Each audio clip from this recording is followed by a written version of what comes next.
Okay. Here we go. Whoa, there it comes. Hot fire. Just have that fire going. Ready, Mom? Yeah, I'm ready. Okay. Yeah. All right. Well, let's do it then. Okay. It's exciting. It's exciting, right? It's exciting. Yeah. Yeah. It's exciting. It's exciting to do this, right? Very formal. Well, we're professionals here. Okay, good.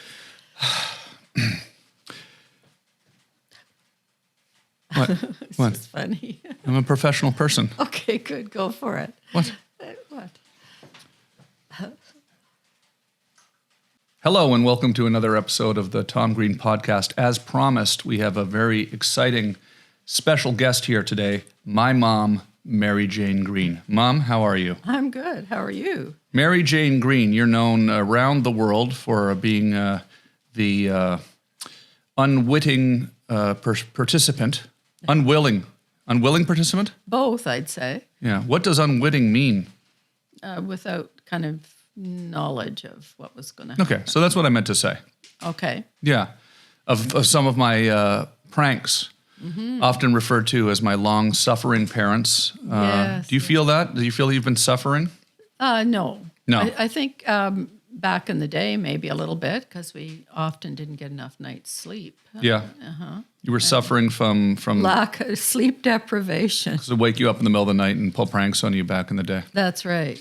But no, it's great to have you here in my living room. We're in my living room here in Canada, and I've recently moved back to Canada, home to the country, not far from where we grew up, not far from where our cottage was when we were growing up, which Americans would refer to as a lake house. Or a cabin. Yeah, a cabin. Yeah, we had a cabin, right? Yeah. Would our lake house have been more of a cabin or lake house? How would you think? I think it's probably lake house sounds a little whoop-de-doo. It wasn't too. It wasn't too whoop-de-doo. It was a cabin. What was our cabin like? Well, I mean, it was probably a structure that came out of a kit. We didn't build it, but we bought it. And the pilings that were holding it up were a little bit wonky. And we subsequently heard that the fellow who built it, when he was building it, he built the structure that was holding it up, piling up beer cases, and then later replaced them with cement blocks. The structure was piled. The pilings were made out of beer cases. That's right. But then he tried to replace them. I guess he worked for the beer delivery people, so they were readily available. It was a little bit of a fixer-upper. Exactly. But he didn't quite fix up the cement block replacements quite as well. And your dad would either be under the cottage most of the time fixing them, or trying to get the pump that went into the lake. And it was fixed. sort of a very similar kind of region to here. It was close to here. There was all sorts of whippoorwills and red-winged blackbirds and Frogs. And fishing, going fishing with Dad, catching northern pike and Bass. largemouth bass. We would fish too. You did some fishing yourself. Absolutely. What's your favorite kind of fish to catch, Mom? Bass. Yeah? With the hula poppers. What are hula poppers? Well, they're a big lure that when you cast it out, you get it to hop across. Sometimes they have a little feely things on them that kind of look like a hula skirt, I guess. That's Kind why you of call them a reminiscent hula of a hula skirt. Right. Those little bass like that. Yeah, because I didn't like using live bait. Yeah, it wasn't nice to put through the back of a minnow or a cute little worm. No, or a frog. Right. But worms? Worms were better, but still Back messy. Back in the day, it was a little more common to use some natural bait like that. Although minnows, I think, are pretty much the norm still for fishing. Yeah, but people don't like you bringing. Well, it depends. You have to be careful what minnows you're taking to whatever lakes, because they have to be. You're contaminating the lake with different species that shouldn't be there. Yeah. You know quite a lot about this because and it would explain to our audience that I grew up doing this kind of stuff. Yeah, absolutely. From the time you were probably 4 or 5. I'm trying to think how old we were when we got the cottage. Maybe 6. It was a something bit like of that. a bit of a sort of a confusion sometimes with the audience here because I've lived in Los Angeles for the last 20 years, Right. and then now I'm out here on the farm, and we've got Fanny and Kia Yeah. and the mule and the donkey. Well, and they're certainly new. I mean, you didn't grow up with a mule in the backyard. Yeah, just let that's me for make sure. let me make my point, okay? Oh, okay. Sorry Let me make to my interrupt point. I'm just Your trying to Highness. say I'm just trying to say I'm not a Hollywood guy. No, you're not a Hollywood guy. I'm not a Hollywood guy, right? No, you're I not went a Hollywood fishing and caught Absolutely. largemouth bass and smallmouth bass. Yeah, and you used to like to hike, and Yeah. even when we lived in town, we were close to the edge of town. Yeah. So you could go out to the creek and down Yeah. by the river and And go then hiking. And then I moved to Hollywood for 20 years. Yeah. And was that fun? Was that nice to sort of have me off and away for a while? Well, no, it was. I didn't real. I mean, it was nice that you were there, and that's where you were working, and it was nice to visit you there. But I always kind of envied people whose kids would come for Sunday dinner because Yeah. we would not see you that often. Yeah. But I still So- came and visited quite a bit. Oh yeah, you did. You did. Over the 20-year period I was gone, I would be back quite often.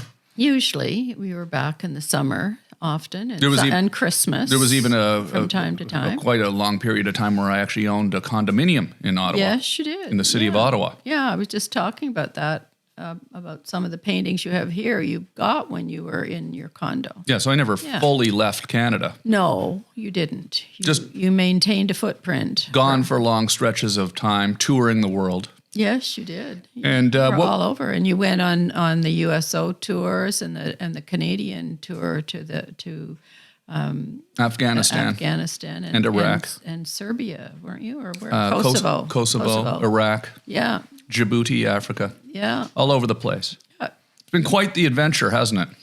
yeah. You've had quite an adventure. Did you ever think that when I was a kid growing up that I'd be successful?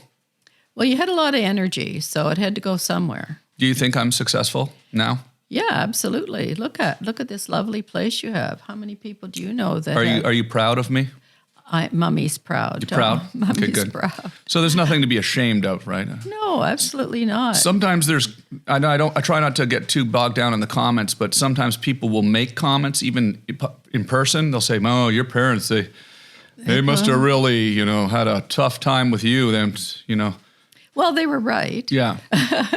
But that was so long ago. But some people interpret it like I was sort of almost abusive with these pranks to you. Right. Well, sometimes I felt it was a little over the top. But I mean, I got over that right, too. and it Yeah. all pays off in the long run, right? And usually when you do something totally outrageous, like paint the car or bring in the zoo animals, you were pretty good at cleaning up Yeah. quickly. And it was never really a disaster, but at the time it felt like it. The immediacy of it felt like it. And it got enough attention from people in the world and from all of our amazing audience out there that it allowed the show to get picked up by MTV, which was a life-changing thing for me personally, but also for you and Dad, because you guys didn't have to give me money anymore. Well, that's true. That was pretty good, because, it was... Because I was probably, without that happening, without the show, say the show hadn't worked, I probably would still be asking you for money right now, like today. But when you leave here today, I'm not going to ask you to borrow money, Well, that's good, Tom. right? I'm happy about that. I might ask you, though. Yeah. Well, we'll have to talk about it. I'm kidding. You've never borrowed money from me, though. No, of course not. You're very successful in your own right. Yeah, well, we're doing okay. Yeah. You career yourself. Mm-hmm. You were a journalism graduate from Ryerson Polytechnical Institute. Well, it's now Metropolitan University. Metropolitan But University. we won't go into that. Yeah, let's not get into politics. No, Right. don't want to go there. Yeah. Right. We're not talking politics on the show. I've decided I don't want to talk politics on the show. Why is that, Tom? We're not talking politics. Okay. Yeah. All right. But this is, of course, touching on they changed the name of your university because of some historic fact that whoever this Ryerson guy did some some stuff back in the day. Yeah, Egerton Ryerson. Egerton Ryerson. Yeah. No, I was always wondering what his first name was. Yeah. I'm sure most of our audience was too. Egerton. That's an interesting name. Maybe they just changed. Maybe we should just changed it to Egerton University. Wouldn't have sounded as good. No, it's still the same guy though that people were offended by. Was he racist or? No, I don't believe he was, but he was. I don't know a whole lot about it, other than Anyways, let's not talk politics. Okay. Let's not talk politics. Okay, I don't want to. You know how this rabbit hole opens up. I know. You know, then everybody's mad at me because I know. I wanted to say that it was a good idea or a bad idea, one or the other, to change the name of Ryerson Polytechnical Institute to Metropolitan University. And then everyone gets all on my case. People are on team one or the other. Yeah, exactly. We don't want to get into it. Okay. We'd rather talk about Freddie Got Fingered. Oh, God. Did you enjoy that movie? I have a little, that sounds like a no. No, yes, I strangely, I did think it was a good movie. Yeah, so thank you very much. Because you took a run at every, kind of. You have to be supportive. You're my mom. Well, there's that too. But here's the thing, okay? But it was funny. You know, it was just added to the Criterion Collection. I don't know what that is. It means that it's an important movie. Is what it means. It means it's important. And who adds it? The Criterion Collection added it. It's in there with. Who are they? They're people that know about stuff, about movies. Yeah. They're people who know stuff. Yeah, they know stuff about movies. Okay. And so they added it to it. Oh, that's good. So that means it's an important movie. Oh, okay, and it means cool. that, that it's a good movie. And do they show these movies somewhere? No, it's on some sort of Criterion channel or something. Oh, really? Yeah. Oh, that's cool. It's amazing. You can watch it now. Okay, are you going to put a link to the Criterion channel? channel? I've tweeted about it. I just found out about this. Oh, okay. But have you noticed anything lately that is somewhat, and I don't expect that you will have noticed it, but there is a fun little inside baseball gag that I'm pulling right now in regards to Freddie Got Fingered, the movie, my movie, Freddie Got Fingered, that I directed. Wrote. Yeah, and it came out on a 20th Century Fox and New Regency Films, okay, who also made my favorite movie, The King of Comedy, okay, with Robert De Niro and Jerry Lewis and Sandra Bernhardt. But let me tell you right now, there is a little inside baseball kind of gag that I'm pulling right now that's got to do with Freddie Got Fingered. Right now. Right now. Was this the day it debuted? No, not the day it debuted, no. Look around. A little bit more, something around, over this way a bit more. Nope, this way, over this way. Yep, this way. Yep, okay, down a little bit, up a little bit. What am I looking for? Down a little bit. Oh, the shirt? The shirt. The shirt. I thought it looked a little bit small. This is Gord Brody's shirt. Oh, that's funny. Because when you came down with it on, I thought that shirt's a little small, I think, for you. This is the shirt that was worn by the character Gord Brody in the movie Freddie Got Fingered, and I've kept it, as well as many other props and articles from the film. And I had this hanging in my closet. I have not worn it on camera before since the film, and I just so happened to have spontaneously decided to throw it on right before we went live today. So this shirt, you will recognize it from the movie Freddie Got Fingered. And so it's a fun little thing, huh? Well, the most surprising thing to me is that you actually could find it in that closet. Thank you very much. Yeah. Thank you. Yeah. I always like to get a little dig in there, huh? Yeah. Well, I thought it would be. Is it because I'm a messy person? Is that what you're saying? Well, you're messy about some things, like but not everything. Looks like a real dump in here, huh? No, it's really nice. But look at this. Clothes, you have far too many. Totally organized. Far too many clothes. Look at this, clean. Yes. Clean lines. Looks very nice. No, I'm not saying you're messy in all departments. You're just kidding around. You're having fun. Yeah, we're having fun. Yeah. I understand, like I do, though, for whatever reason, maybe it's some sort of ADD type of thing, but when I have to clean, I do just basically pick everything up and throw it in my closet. I've noticed. It sort of becomes like a holding area for everything until I decide to organize it later. Right. But you have too many clothes to begin with. So I think you need to, what do they call that? I want to do what Steve Jobs did and just get one black turtleneck and get 20 of them and just wear the same turtleneck every day, but except it won't be a black turtleneck. It might be like a plaid shirt or something, and just get 20 of them. And I'm sort of doing that now. I have like multiple pairs of the same pair of jeans. Right. Wranglers. I wear Wranglers now because I ride a mule. They sound cowboy-y. Yeah, I ride a mule now. What do you think of Fanny? I think she's beautiful. Yeah. I really think she's gorgeous. Would you think about riding Fanny at some point? Oh God, no. No. Totally not. Why not? She's too big. Yeah. She's huge. I could never get up on top of her. It would be, like I'd need a ladder for one thing. It's somewhat amazing how this all came together so quickly. I know. Because the decision, to get Fanny and Kia was almost somewhat driven a little bit by the fact that those barns are there, and they just looked like they were begging for some livestock. Yeah. Because of these 2-century-old barns. Yeah, it's true.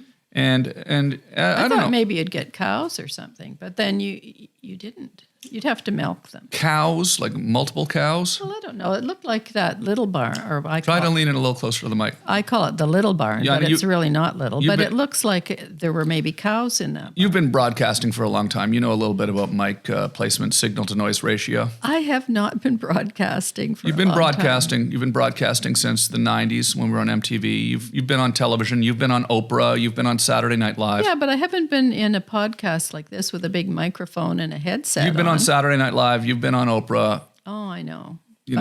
You've been on all the shows. Haven't been. What was it on like podcast. being on Oprah? It was nerve-wracking. I mean, it was Oprah. It was funny though, because they told me they wanted your school records and your report cards, and funny they were going to prank you, and it turned out that we were the ones that were surprised. Yeah. We got that lovely trip. It was on Mother's Day, and she was doing a Mother's Day special. Yeah. Anyway, she was nice. She was very nice to us, and it was exciting. What do you think about all this talk that she's a part of the Illuminati? What? I don't know. Just something I read on the internet. What are the Illuminati? I don't know. Oh, okay. You're not part of it? Is that political? I was just being silly. If you talk about the Illuminati and people don't like it, then Yeah, I probably shouldn't have brought it up. no, it sounded too political to me. Yeah, controversial. Yeah, I think so. Like you had to take sides. But in all seriousness, though, that was early on in the early days of when the show got picked up by MTV, and all of a sudden, out of nowhere, sort of almost instantly overnight, after I moved to New York to do the show, we went down to Chicago. You did Oprah, and Dad and I went on Oprah on Mother's Day. We came to New York City, and they aired the pranks on Oprah. I know. Some of them are quite outrageous. Yes, they were. That was The plaid house, I think they put on. they put on the car too. Oh, and the car. I can remember she really laughed hard. She did really laugh hard, yeah. And then she sent you and Dad to Tahiti, surprised you and sent you to Tahiti. Yeah. I still have the mugs that she gave your dad and I that say the Oprah show. Yeah. Yeah. We still have those. Isn't that wild? I know. It's crazy. Yeah. So I kind of look back at that, and I think that was probably one of the more exciting moments. That David Letterman Saturday Night Live. David Letterman must have been the first time you were on. You must have been so overwhelmed. I mean, he was your idol growing up. In fact, I'd like to have a word with him about keeping you up at 1 o'clock in the morning when you were supposed to be sleeping, and getting up the next morning to go to school. And we would hear that you'd pretend you were going to bed, and then we'd hear the TV going on in the rec room. We'd come down and say, "Tom, get to bed." Turned out that was my education. Yeah, it turned out that way. Yeah. It worked out. Thank you, Dave. It worked out. Absolutely. Thank you, David Letterman, for that. Because that was before the internet, right? Yeah, absolutely. And so we didn't really have any sort of glimpse into the greater world at large other than what we just saw on the mainstream news. I had Thrasher magazine, which was a skateboarding magazine, and Transworld Skateboarding magazine. Had rap music, which was, at the time, I felt sort of an unfiltered glimpse into the world outside of what we got on mainstream media. Right. And then there was Late Night with David Letterman and Saturday Night Live and SCTV and Monty Python and shows like this that somehow made it onto television but were considered the offbeat late night shows where people got to actually say what they really think. And even though it was outrageous and silly, you really got a realer sense of how the world really worked than what you were watching and seeing when you turned into a normal show. Yeah. A primetime show. Well, it was real. It was live. And it was who he was as a person. Oh, yeah. His willingness to buck convention and go against the powers that be and not let everything run through a completely filtered, system of creating the show. He'd say things, speaking out against his own network and stuff, and you felt like, you were really getting a glimpse into a real person. And because of his intelligence and his broadcasting ability and his sense of humor and all of that stuff, he was able to do it and get away with it for years and make it really great. It's true. Mm-hmm. I find it interesting that when the show got picked up in New York by MTV, within a very short period of time, I got to meet three biggest heroes in my life. I know who one of them is. Tony Hawk. Tony Hawk. Sure. Tony Hawk was totally someone you looked up to. And was we're now friends. But at the time, I had no idea that I would ever meet Tony Hawk. And then all of a sudden we were on MTV, and Glenn Humplick got an email on our website from Tony Hawk, who reached out to us.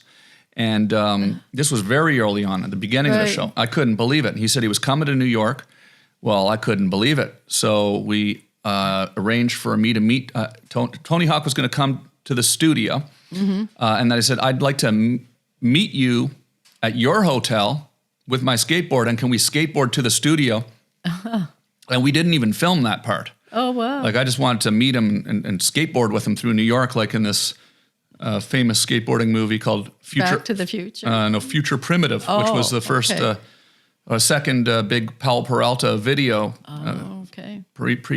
preceding Animal Chin, The Search for Animal Chin. And in Future Primitive, it would kind of, street skate through New York City. And it was always one of my favorite scenes in skateboarding, because it was engaging with the public at large, and there were people on the street kind of getting caught on video cameras and stuff. Right. And it was sort of what inspired a lot of what came after with our show. So we skated to the studio, got to hang out with Tony Hawk. He was, of course, the greatest guy, super pro, has been doing this for so long. He was, I'm nervous. He's not nervous, right? He's coming on TV show. He's been on a million TV shows already, right? So he was just made it so easy. He was the first celebrity person I met when we were doing the TV show, and he was my celebrity interview, and he was my biggest hero of my youth. David Letterman was the first talk show in the United States that contacted MTV and asked me to come on the show. Yeah, that's cool. Equally, Tony Hawk and David Letterman were my two biggest heroes growing up, and I think that's sort of reflected in the TV show. It was a combination of maybe what Dave did and some of the skateboarding videos. Yeah. So I always found that interesting. And then Norm Macdonald I got to meet when I went and did the Regis and Kathy Lee show. Actually, it might have been Regis and Kelly at the time. And I remember I showed up in one of these sort of like fight suits that, it's like a rubber suit that you wear so that you can like sick a police dog on you, or you can someone can beat the crap out of you. And I just showed up in this thing, just because I thought that would be a good thing to do, at the time. Because you didn't want to be really you. You wanted to have the costume on. Is that what your interpretation is? That's what it is. You think I was hiding behind some sort of a gag? Yeah. Possible, but I also... Because you always did that when you went on those shows. You would wear something crazy, or... I looked at it more like... you wanted to be interesting. Well, I looked at it more like when I was watching David Letterman growing up and Chris Elliott would come on from under the stairs, or, Bill Murray or Steve Martin would come on, and they wouldn't just come on and sit there and talk. They'd come out with some elaborate stunt, Oh, okay. And I thought, that's kind of fun to come out. I think your funniest stunt, though, was when you were on, the show where you wore the suit that was in the same material as the couch that you were sitting on. Yeah. Conan O'Brien Conan O'Brien That shows. was the funniest prank ever, I think. What was fun about that is those pre-interviews are so pre-scripted in a lot of ways. They run through the whole thing with the producer before you go on. But we, for whatever silly reason, decided not to tell the producer that I was getting this suit specially made that looked exactly like their chair. How did you find the material? So we were on MTV at the time, and we had pictures of the material, and we went out to a set designer, and they sourced the material. See, I can tell I'm a professional. I say things like they sourced the material. That's the kind of thing. That's the kind of things that professionals say. Yeah. They sourced the material, and then they had this. We had enough time for them to have a tailor and a seamstress and all this professionally make this suit. So then when I just showed up to the studio wearing it, though, and so I walked in and instantly everybody recognized it. The producer was laughing, and then the word got up to Conan, and they had a lot of fun with it, but. Sometimes I think, I feel like maybe I should have just sort of showed up and just been a normal human or something. Sometimes you might have wanted to do that. Because I think it's sort of like it was funny. I don't know. I was trying to be funny, but I sometimes think, funny. and I'm not maybe not that particular occasion, because Conan did tell me that it was one of his favorite appearances ever. But sometimes I think when I'd go on the shows, I would just try to go so crazy because I was so desperate to make it work, because I was so terrified that it wasn't going to work, that I would maybe overdo it. And, do you think? Yeah, and go and then, maybe what I didn't understand about like human psychology and all that stuff is that, it maybe was uncomfortable possibly for the hosts or the other cast members of the show, because it was sort of this crazy energy coming on, and then they were sort of put on their heels. You think you scared people sometimes? Yeah, and I was all of that. I was just trying to kind of have fun, but I think maybe some people interpreted it like I was making fun of them or something, or I was making fun of the show or whatever, and I wasn't. I was just trying to basically see if I could. I guess I kind of was under the impression that everybody felt like the idea was I was coming on as a disruptor, and that their reacting to it was kind of, a yin and a yang. Yeah, you always thought that was the joke. A straight and a zany thing. But maybe sometimes people might have felt like that I was making fun of them, which I wasn't. I was really just trying to kind of do something crazy on the show. Right. I don't know, maybe I'm overanalyzing it. But I do sometimes think in hindsight, I think, well, maybe if I just did all the crazy stuff on the show and then just went on The Tonight Show or wherever, Saturday Night Live, and just kind of read the lines or whatever, and just sort of was thankful for being there, and maybe that would have been better. I don't know. Well, you know what? You can't go back in history and change things. You can in your mind, though. How do you do that? Well, you just basically constantly dwell on it. Oh, well, you can't change it, though. No, you can't change it. You can't go back and gnash your teeth over it. No, well, you can, because I do. Yeah. In my mind. Well, the teeth mashing is actually happening. Okay, well, but in my mind, I'm going back. Well, don't do that. I'm trying not to as I get older. I think moving here to the country, let me talk in a more of a normal tone that I would talk to my mother in, not with as much of a volume. But I do like if you could give me a little more volume, though. Just a little bit, like split the difference. Oh, me? Yeah, I should talk louder? Just like that, yeah. Okay, maybe I'll just move a little closer. Yeah, just a little bit. Okay, I thought I was professional and knew all about this stuff. Yeah, no, it's okay. It's good. I'm just trying to get the perfect volume. Oh, okay. There's a lot going on here. Okay. Technically, et cetera, et cetera. Okay, yeah, a lot of cameras, fancy dance cameras. Yeah, pretty nice. I've done a good job, right? Yeah. I'm a professional person. Yeah, pretty professional. I went to Algonquin College. Yeah, you guys paid for my college. Yes, we did. I studied Bought you a car. Bought me a car, yeah, absolutely. It was a 1986 Toyota Camry. That's right. With the fenders falling off, but it still got me where I wanted to go, right? It was probably just one step below our car at the time. Yeah, I just don't want to make people think that, I was born with a silver spoon in my mouth or something. Definitely. No, it was more like a rusty one. Yeah. Nice. I like that joke. That's a good one. I was born with a rusty spoon in my mouth. Yes. But still, it did get me where I wanted to go. You can pay me for that joke. Thank you very much. Okay. Thank you. Mm-hmm. Well, we had some fun this year. We actually made a television show. Yeah, that was exciting. It was actually maybe the first time that we officially worked together. Yeah, it was actually the first time officially. A new television show, like officially meaning where you actually got paid. I know. Like you've never been paid before. No. Really. I mean, you got the free trip to Tahiti. Right. But it's different than a lot of shows where people pull pranks on their parents or TV shows where it's about families. On all of those shows, we don't have to name them, but shows that came after the Tom Green show, right. The parents who were often the victim of these so-called pranks were actually on the payroll of the right. show and kind of invested in it. But you never got paid by MTV to be on that, right? No, we didn't. We just barged in the middle of the night and made stuff happen, and you were on TV. Absolutely. Which sounds a little bit unfair, but it is also what made those pranks sort of... authentic. Authentic, yeah. Thank you, yeah. I probably would have thought of a good word if you'd let me... I just thought I'd help you. Yeah, but I mean, if you let me just like take a breath or whatever. Did I overstep? No, I'm just saying, like, it's not like I would not have thought of a word. Oh, okay. No, but no, that's good. I'll slow down. That's the word I was going to say. Oh, okay. I was going to say authentic, actually. That's what. No, it's nice I appreciate you helping me out because I might have paused a little too long and then I would look like stupid or something, like I got a low vocabulary or something like that, right? You don't want people thinking your son's. I don't. I want to protect. Yeah, you don't Tom, want people from, thinking your son's stupid, right? No, absolutely. You don't want to think people thinking your son's friggin' stupid idiot or something, right?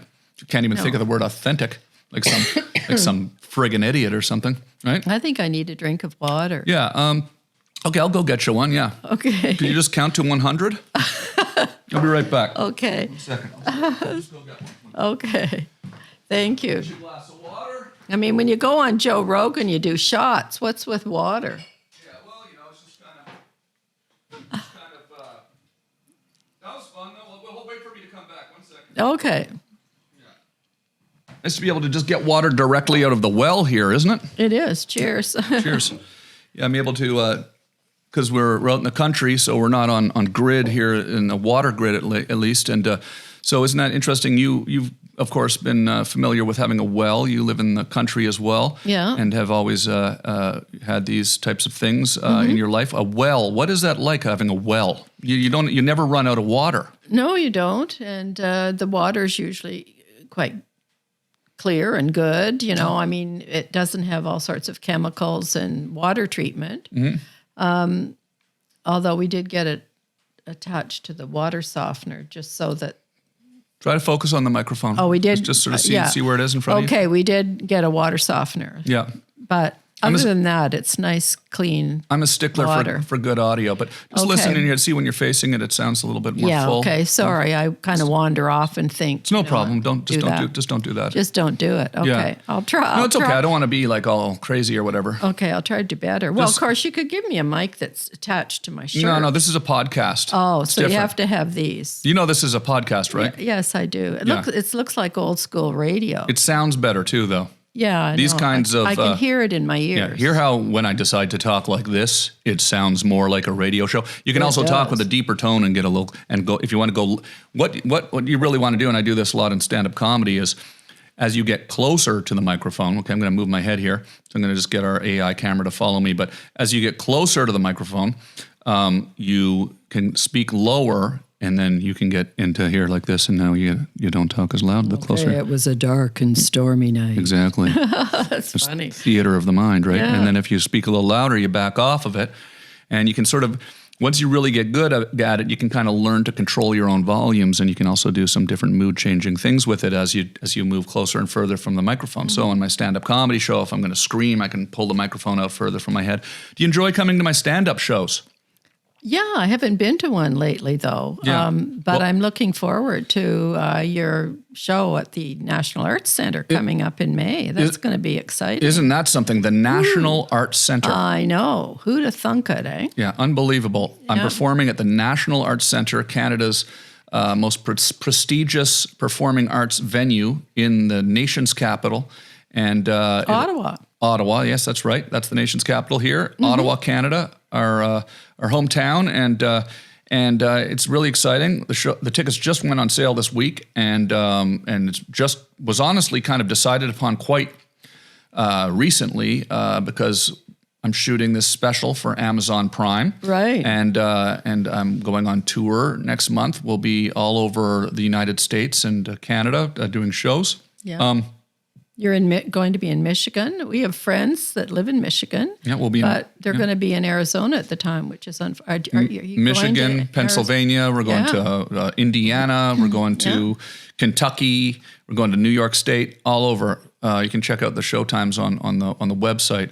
But that's pretty cool, huh? That's it's fun. really cool. It's a lot of fun. Things are going good. But back to what we were talking about. We now that I'm back in Canada, I've decided to not retire. People think that somebody the other day on the comments here, I read the comments, said that, oh, it looks so nice out there on the farm. Enjoy your retirement. Right. And I don't think they understand that I'm working harder than I ever have. You're going to be gone mostly all of April on your stand-up tour, and then all last summer you were shooting the new television show.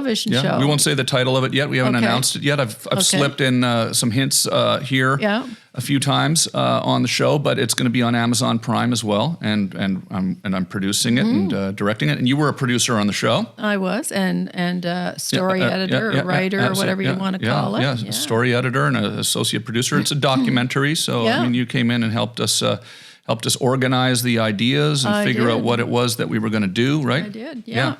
It was a lot of fun, and Sorry. No, how exciting is that? It's very exciting. And it's sort of a little bit about me returning home to Canada. You can have some water if you want. Okay. About me returning home to Canada and moving into this farm that really is just sort of a really peaceful place. Yeah. And then going ahead and getting Fanny and Kia, this incredible mule and donkey and some chickens. And we don't have to talk too much about the content of the show because it'll be a fun surprise for people. Yeah, absolutely. But it's nice to be back home in Canada. It feels nice to be back home and to be able to just hang out and do a podcast like this with you whenever you want. Dad's already been on the podcast. Yeah, I know. I was feeling a little left out. Yeah.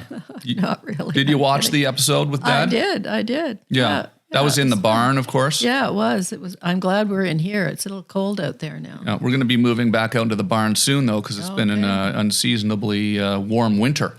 Yes, it has been. Strange, isn't it? Yeah, I know. This global climate change. Yeah, very strange. It's kind of scary in a way. I don't really like. I mean, I like that it's. You don't like warm climates? I like that it's warmer, but I have to say, in January when it was warmer and there wasn't any snow, I felt kind of. Uncomfortable. It just didn't seem right. Yeah, one year it's not snow and the next year it's fire. Exactly. Right? Well, you wonder this summer whether there's going to be more fires because without all of that snow, it must be really dry. Yeah, we need rain for sure. But luckily we had some rain yesterday. We did, but we need a heck of a lot more than that. Yeah. We'll have to go look at the Farmer's Almanac. Yeah. Yeah. Okay. See what they're predicting for this summer. Right. Well, it's a lot of fun. I'm really excited about it. I feel actually much more at peace and happy being home.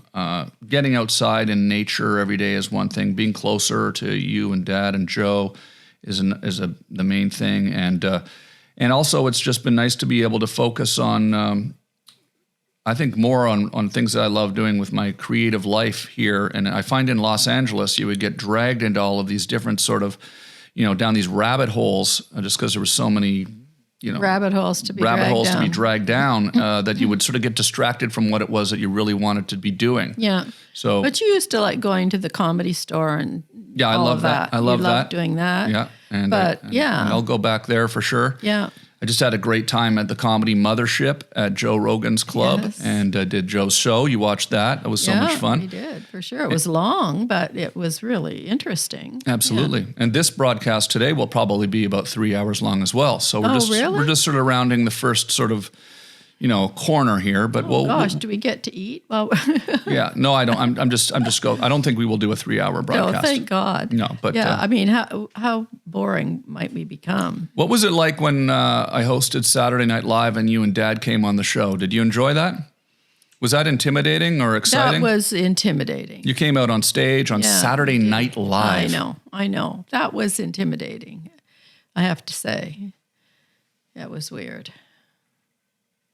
I don't really like that, You don't like being in the center of attention. No. I like behind the scenes stuff is good. You know, I like helping you with your shows if you need it. But I don't really like being out there. Your dad's the extrovert in the family. Yeah. He's the one that's out there. He likes being on camera. Oh yeah. He's relaxed. But in the show that people will be seeing, I think once the camera gets rolling, you don't seem like you're uncomfortable. I mean, you had a lot of good zingers in there. Yeah. Well, it was relaxing because we were here. You know, it was like being at home. Yeah. So, you know. I try to create like as a director, right? I'm a director. Right. Yes, I know you. You know that I'm a director, right? Yeah. I'm a television and film director, right? You know that, right? I do know that. Yeah, so I try to create a sort of a relaxed atmosphere on the set by keeping as small as crew as possible, not really. And they were all really nice. Yeah, and, having good people around. Yeah. Not drawing a lot of attention to when we start rolling camera. You know, not making a big deal out of that. Just kind of, but also not rolling all day. But we sort of planned out some of our scenes. Yeah. Sort of as we went. It was a lot of fun. We won't say too much detail about it, but I can't wait for people to see the show. Yeah, And you've seen the show. It turned out great, right? I have, but I don't think we've seen it all. Okay, well, We've got to see the last episode. You have seen it all. You have seen it all. Did I see the last episode? Yeah, it must have been real memorable. Yeah.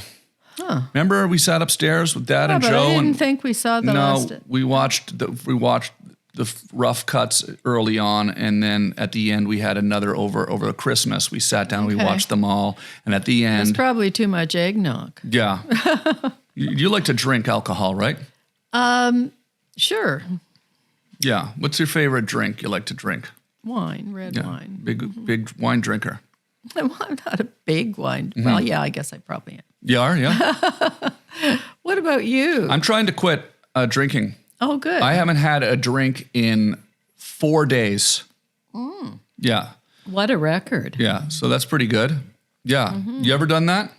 Yes. You've gone 4 days without a drink? Yeah. When was the last time you did that? 1957? No, 58. Yeah. When you were like 8 or something like that? Shut up. When was the last time you went 4 days without a drink? Not including when you had the flu or something like that. Not including when you're sick or something. I'm not sure this is something that we need Never. to talk about. Never. You've done that. Never. Yes, I have. Well, you said what a record. It's not an accomplishment. Come on. Well, we're not comparing. Well, I'm just saying you were kind of making it seem like it was something that we sneak. Did I just give you the eye there, Tom? Look, it's not like you're slamming and back bottle after bottle, but I mean, I'm just saying it's a good feeling. Like I got good energy right now. You notice I have particularly good energy right now? That's because I haven't had a drink in 4 days. Well, that's good. Do I seem like not energetic? No, or- but I'm just saying that if you should give it a shot sometime.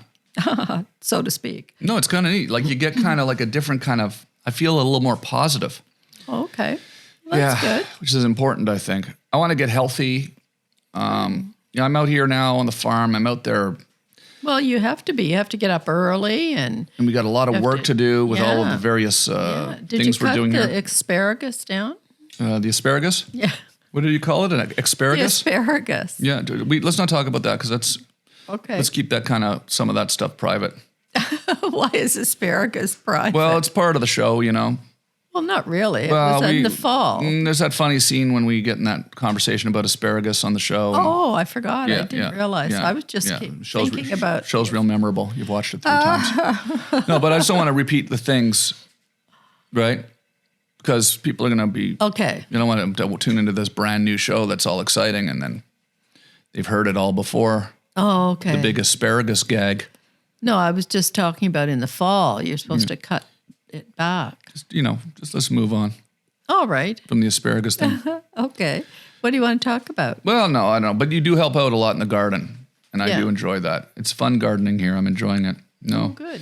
No, I don't know. I mean, we don't have to go on and on, but it is nice to have you here. And, I just kind of wanted to, I don't want to do a 3-hour broadcast, No, that's good. but, and we did cover quite a lot of nice points. We did. Mm-hmm. We did. And, I'm trying to think, maybe personally people might want to know a little bit more about you, not just about you and your relationship to to the Tom Green Show. That's me. My name's Tom Green. But I'm here with Mary Jane Green, my mother.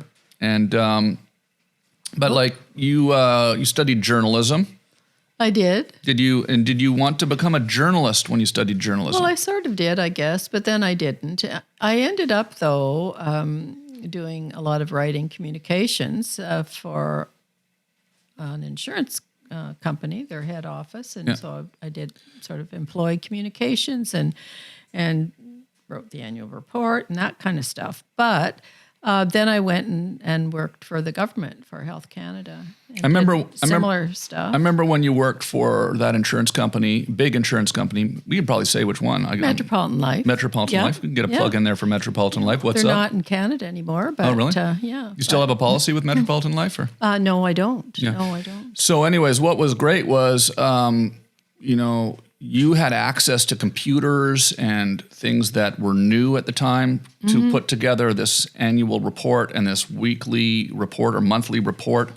And so you were there as an editor and a writer and doing all of this. But then when it came time for me to run for Students' Council, right. I remember on the weekend, you took me into the office and we were able to make all these really cool posters for my campaign for we had one of Einstein. I remember that one, and it said Einstein is voting for Tom or something. Yeah, and it was like it was taking Photoshop it was taking photos and manipulating them in the computer, and that was the first time I'd ever seen a computer doing stuff. Yeah. And then we printed out these posters, and I really think it kind of helped because I ended up being on Students' Council for the next 3 years. I know, and won the Spirit Award. Yeah, then got in trouble because I would host all the assemblies, and the principal got mad because I was throwing vegetables into the audience at all the assemblies, and he said, "It's not a rock concert, Tom." And I said, "Actually, it is a rock concert. Like we're having all these bands on. It's actually a rock concert." I said. How'd that go? Well, I mean, it was fine. I mean, I didn't get, suspended. You weren't expelled. No, I wasn't expelled, no. I did get suspended once, and that was for an off-color joke that I made, but it was actually, it was like a joke that somebody else had made, and I made a joke, and then it was probably not good repeating. But regardless, I thought you got, I remember the only time that they called me to the school was when you did the skateboarding through the little other school. Yeah, that was a different time. Yeah. Yeah. That was when the police were involved. Yeah, that was really dramatic. The police were involved there. That's the only time the police were ever involved. Right. And it was such a non-issue. So basically it was an issue. It was it was a non-issue. I would skateboard to school every day, and it's a neighborhood, and there was a school between my school and in the middle. So I would skateboard through the schoolyard on the way to my school. No, you skated through the front door and out the back. Yeah. That's why. But that was later, okay? They sort of started it, right? I would skateboard through the schoolyard on the way to my school, and every day one of the teachers came, and it was a French school, so the teacher was French. And I love the French, and I speak French, je parle français, but I was able to play off of the sort of fake miscommunication. He'd come and say, "Arrête, monsieur, stop, arrête, no, no, no." Right? You say like "stop skateboarding" as I'd fly through, but I would pretend I didn't understand. I'd say, "Oh, I'm speak English, I don't understand." I'd just blaze right past every day, with my backpack on and my headphones, listening to Eric B. and Rakim, "Arrête,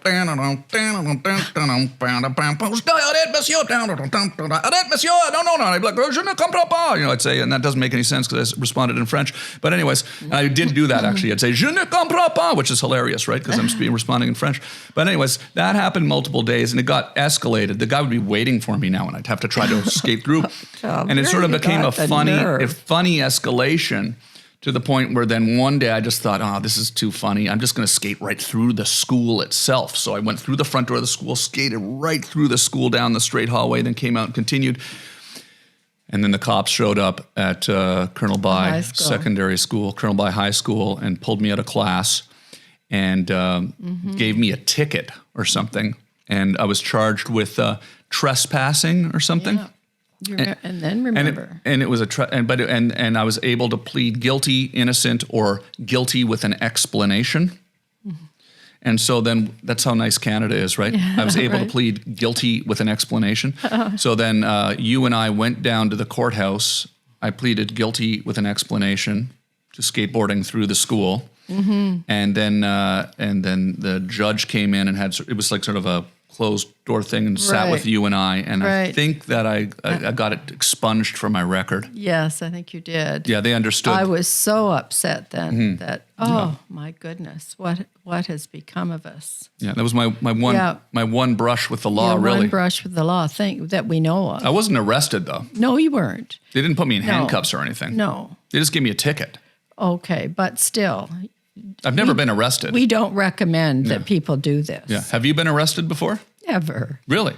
Well, when would I have ever been arrested? I don't know, back in the 60s.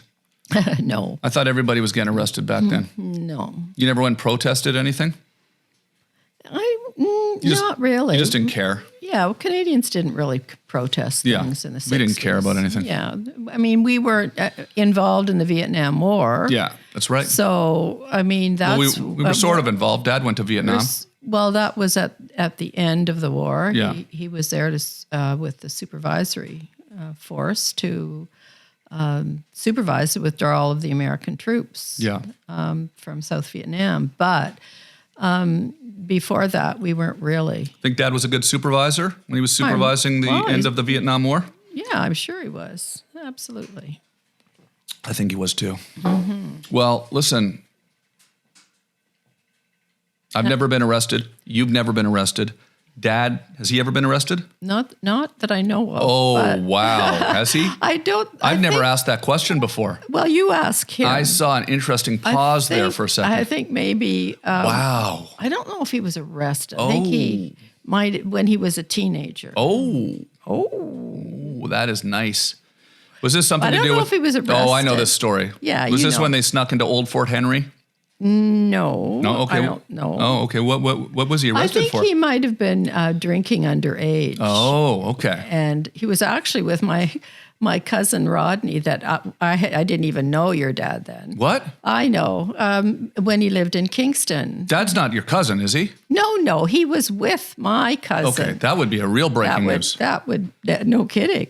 What was he doing with your cousin? Well, my cousin's father, my Uncle Ray Fleury, was in the military, and he was in the signals, and so was your dad's father, your grandfather's, was in the signals, and they lived in Kingston. I mean, I didn't know Dick's family or anything at the time. I didn't even visit my aunt and uncle in Kingston at that time. They'd come to Barrie to visit. But anyway, he was out with my cousin Rod, and I think they might have been drinking. Yeah, Ooh, that's cool. These are falling And he off. got arrested.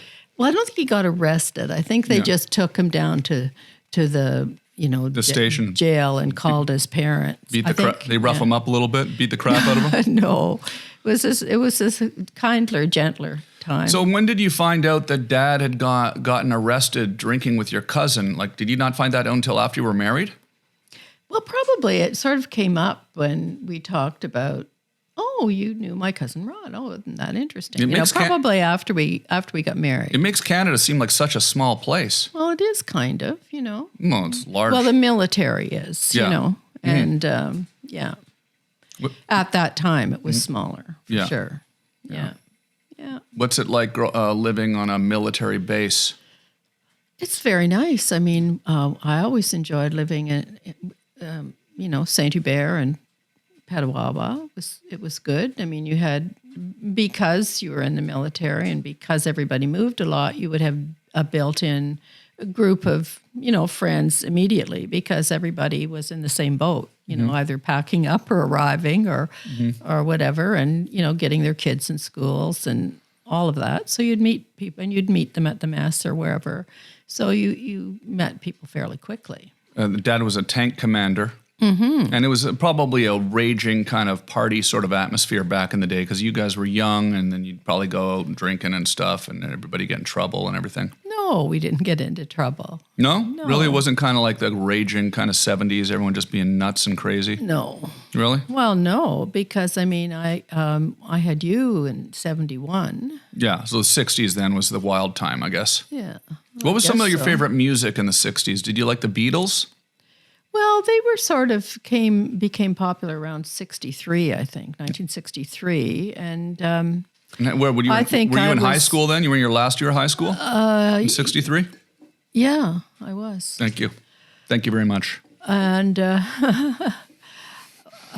why do you ask? No, I'm just trying to paint a picture for everybody so they okay. understand where so you were. I liked folk music. I liked Bob Dylan. I liked Pete Seeger. I liked Joan Baez. Those are the musicians You were real and hippie, singers. sort of a hippie kind of thing. Well, I don't know if I was a hippie. I don't think so. So was Bob Dylan, just to paint the picture for some of our audience that wasn't there at the time, and to contextualize it all, Bob Dylan, Joan Baez, were they before the Beatles? They were before and during, I think. Yeah. Just slightly before? Yeah, I guess so. Because the Beatles were fans of Bob Dylan, right? Yeah, I think so. Isn't that amazing? Yeah. Well, he was quite a poet. Poetic. When the Beatles came along, they were this big thing, but it was sort of a teeny bopper thing at first, and you were kind of the end of high school, so probably all the younger kids were super into the Beatles, and all like, sort of like, when the Backstreet Boys came out or something, or Justin Bieber, and all the younger kids love it, and you're then older. They grew though. Even though we love Justin Bieber. Absolutely.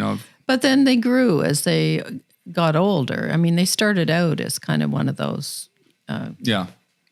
Sometimes bands, a teeny bopper band can transcend into adulthood. Justin Bieber's being one in the process of making that transition now. Obviously, he's one of the biggest artists of all time. So it's not maybe the best example. Although the Beatles, right? That's a good example. Yeah. They transitioned to that. One of the biggest artists of all. Paul Anka from Ottawa started out as a teeny bopper artist with his song Diana. Look at the songs he's written, My Way, and all those wonderful songs. Wrote the Tonight Show theme song. Okay, I forgot that. Right? That's Absolutely. a big one. Yeah. So it is a difficult thing to do. But so at the time, the Beatles were the teeny bopper band. But then, imagine. How old would you have been when Sgt. Pepper's came out? I don't know, probably late teens, early 20s. You would have been in your 20s then, because that's a later album. Isn't that the one that... just where it says Strawberry Fields and they're getting a little more like... I know what's in it, but isn't that the album... Oh no, which album did they do in Germany when your dad was there and they were filming? I don't know. I'll have to ask him about that. But what I'm saying is, I think it was Rubber Soul, but I don't know. But the thing is, I just think that... it might have been the White Album. I'm not sure. I'm not an expert. I'm not like a Okay, neither am I. I'm not a I can't Beatles historian. remember. But what I'm trying to say is, like, when I'm trying to paint the picture of like your life as you're growing up in the 60s and then the 70s, right?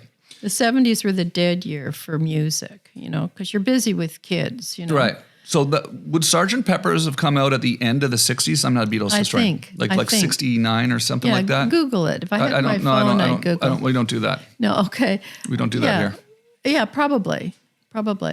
Something later, though. It was a later it was record. later. It wasn't 70s, though. I don't know. Can't remember. So regardless of whatever year, in the comments, tell us what year did Sgt. Pepper's Lonely Hearts Club Band album come out that does feature Paul McCartney wearing a OPP, Ontario Provincial Police patch on his jacket. If you look at the inside fold out of the vinyl, cool. Which is very cool. Something that all Canadians can be proud of because we got mentioned. And it's always nice to be acknowledged that we exist. exist. To get mentioned. It's nice to know that we exist. But look at all the Canadians that do so well, and look at all the Canadians from Ottawa that have done so well. Shout out Norm Macdonald. Shout out Brian Adams. Shout out Alanis Morissette. Tom Cruise. Yeah, absolutely. So, tons. But back to Tom Cruise lived on your street. Absolutely. Monson Crescent. Yeah, he unbelievable. Did. That's so funny. At a different time, but he went to the same public school. But back to the Beatles, okay? Okay. So, because it's kind of interesting how an artist evolves, right? And so now you're getting a little bit older, and then they became a little bit more an adult type music, right? Yeah, it's thoughtful. Not. It's not I want to hold your hand anymore. It's like Strawberry Fields, and it's all this kind of sort of more. Must have been that trip to India. Introspective type of stuff, right? Mm-hmm. So do you now do you revisit it at the time and go, I like this? Or are you just like, I'm not into these guys. These are teeny bopper guys. And you never really liked them? Because you always had Beatles albums like when I was growing up. Yeah, we did. Those were probably more your dad. Were you just not that into music that much? Oh, yeah. We had tons of music. I really like James Taylor, James Taylor. as you know. What do you mean you really liked him? Well, I just really liked his music. I really thought he was cute. You know. So that's what it is. Yeah, that's what it is. They got to be cute, you know. No, I just liked his music. Yeah. I really liked his music. And I don't like to think about you thinking he's cute or whatever. well, that's too bad, Tom. Let's just talk about the music. Okay, stick to the music. It's just a weird thing to think about. Weird. Okay. Okay, who do you think is cute? Which movie? And Remember you met Peter Fonda? yes, I do remember I met Peter Fonda. Yeah, he was a nice guy, huh? Yeah, he was nice. Yeah, Yeah, he was a nice he guy. was very nice. He was a guy from your era. Yeah, I think he's a little bit. Well, I don't know. Met him at some award show. And Yeah, we did. remember he was chatting away with you? Yeah. Yeah. Yeah, he was very nice. Yeah. So, well, it's interesting to think that, it's a piece of history right here. We're talking about a piece of history that you were there to witness. When Sergeant Pepper's came out, what would they say on the news when that happened?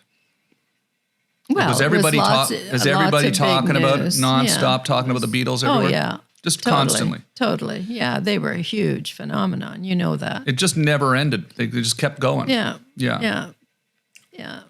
Did you ever see them perform live? No, I did not. I saw Paul McCartney perform live twice. Yeah, I remember you called me from the audience. Your mom, you called us both, your dad and I. Wasn't that nice of me to have called you It and was held the very phone up in the nice. air? Yeah. I could have just invited you to the show.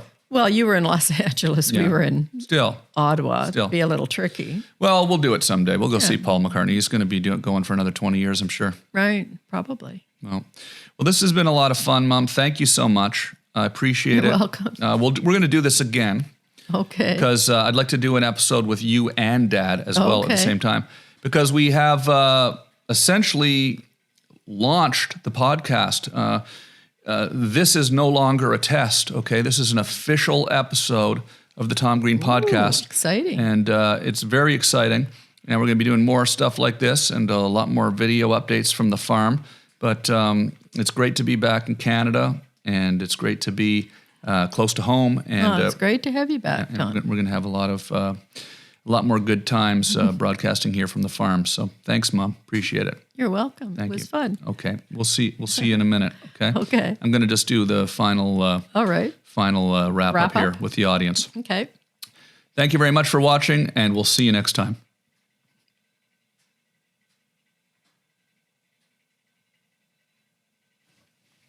I like to kind of hold the stare at the end a little bit. Okay. That was great. Thank you so much. Good. You're welcome. Okay, thank you. Scary. That was great stuff, Mom. Thank you. Yeah, yes, your dad was in jail. Oh, shit. He was 15, I think. Uh-oh. Okay, cut. Oh, Awesome. you were still. Stop, Tom. You can't play that. Sorry.